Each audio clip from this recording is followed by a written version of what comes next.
पहले पानी रोका, फिर पानी छोड़ा, बॉर्डर बंद किए, पाकिस्तानियों को खदेड़ दिया। भारत पाकिस्तान पर एक्शन ले रहा है और पाकिस्तान गीदड़ भभकिया दे रहा है। दरिया से हमारा पानी बहेगा या उनका खून बहेगा। भारत के एक्शन से पाकिस्तान के हाल बेहाल है। झेलम के पानी का जलस्तर बढ़ते ही पाकिस्तान को इमरजेंसी लगानी पड़ी।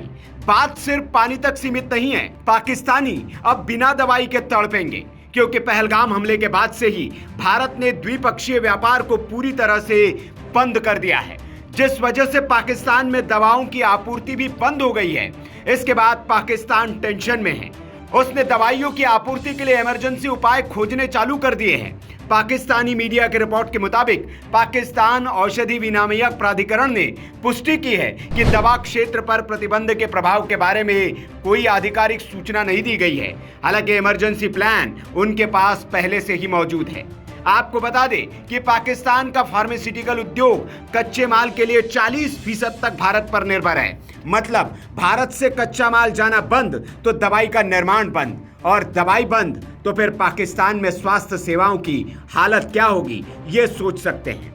ऐसे में पाकिस्तान अब दोस्त चीन और रूस के साथ संपर्क साध रहा है ताकि अपनी दवा की जरूरतों को पूरा किया जा सके। इधर व्यापारिक अड़चनों की वजह से पाकिस्तान के दवा उद्योग के भीतर गहरी चिंता फैल गई है।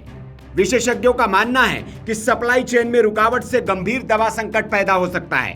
इससे तस्करों को मौका मिल सकता है और नकली और अवैध दवाओं की तस्करी पाकिस्तान में बढ़ सकती है, जो अफगानिस्तान, ईरान, दुबई या पूर्वी सीमा के रास्ते पाकिस्तान में आती है।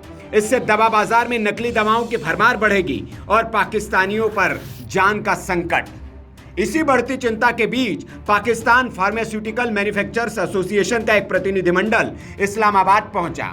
उन्होंने सरकार से आग्रह किया कि दवा क्षेत्र के व्यापार को प्रतिबंध से छूट दी जाए। पीपीएमए के अध्यक्ष तौकीर उल हक ने बताया, हम डीआरपी और वाणिज्य मंत्रालय के अधिकारियों से मिले और जीवन रक्षक उत्पादों के लिए आवश्यक कच्चे माल के निर्बाध आयात की आवश्यकता पर बल दिया। प्रतिनिधिमंडल ने विशेष निवेश सुविधा परिषद से भी मदद मांगी है। आपको बता दें कि यह संकट 2019 से ही शुरू हुआ था, जब पुलवामा हमले के बाद भारत ने पाकिस्तान से आयात पर 200% ड्यूटी लगा दी थी। इसके अलावा जवाब में पाकिस्तान ने भारत के साथ द्विपक्षीय व्यापार लगभग पूरी तरह बंद कर दिया था। तब से केवल सीमित मानवीय व्यापार ही चलता रहा था, जिसमें खास तौर पर दवाइयां शामिल थी। लेकिन इस बार बॉर्डर बंद होने से व्यापार पूरी तरह बंद हो गया है। इसलिए दवा एसोसिएशन का कहना है कि अगर हालात जल्दी नहीं संभाले गए तो पाकिस्तान के भीतर स्वास्थ्य संकट का एक नया दौर शुरू हो सकता है। पाकिस्तान पहले से ही आर्थिक मंदी और डॉलर की कमी से जूझ रहा है। ऐसे में दवाओं की किल्लत आम नागरिकों के लिए एक मानवीय त्रासदी से कम नहीं होगी। विशेषज्ञों का मानना है कि आने वाले महीनों में अस्पतालों को आवश्यक जीवन रक्षक दवाइयां उपलब्ध कराने में कठिनाइयों का सामना करना पड़ेगा। विशेष रूप से कैंसर, रेबीज और हृदय रोग जैसी गंभीर बीमारियों का उपचार बाधित होने की आशंका है। इससे पाकिस्तान की राजनीतिक अस्थिरता और जनसंतोष भी बढ़ सकता है। लेकिन पाकिस्तान इन समस्याओं से परे भारत को धमकाने और डराने में लगा है। इसी को कहते हैं कि घर में नहीं है दाने और अम्मा चली भुनाने। Bureau report, VK news. VK news, राष्ट्र के नाम।